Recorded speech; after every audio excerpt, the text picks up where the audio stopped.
Alright, we've got Amjed Yamin, the GSRC Formula Renault 2.0, so let's do a lap around Silverstone. Coming down to cops who have a lot of runoff on the outside, so you can get away with coming in too hot. But be wary because the AstroTurf and curbs can bounce the car around and you'll potentially damage the undertray. From there, you'll let the car drift to the right. Just make sure to keep your head up in case anyone is exiting the pits.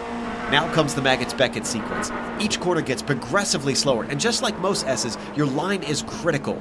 Try to set up for each successive corner so that ideally you can get to the power out of Beckett's and be flat out through Chapel.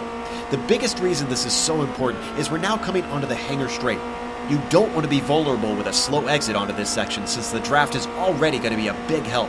Hold to the left for the best line into Stowe.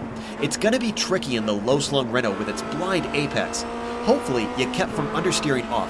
And now, the historic layout takes us into a much faster rendition of Vale and Club. The rapid entry means settling the car can be a challenge, and you won't get much of a passing opportunity. But that's made up for by the fact that you'll get a good chance to try and overtake coming out of the corner. Abbey becomes its old flat-out kink, and with a much longer time on the gas, Bridge requires a lot more braking.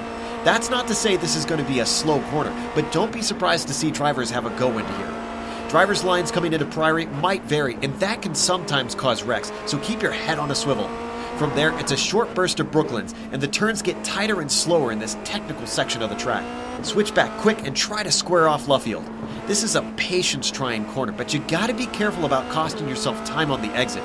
Once you get on the power, you won't be lifting through Woodcote all the way until the first turn. But as we cross the line, we've now finished a lap around Silverstone.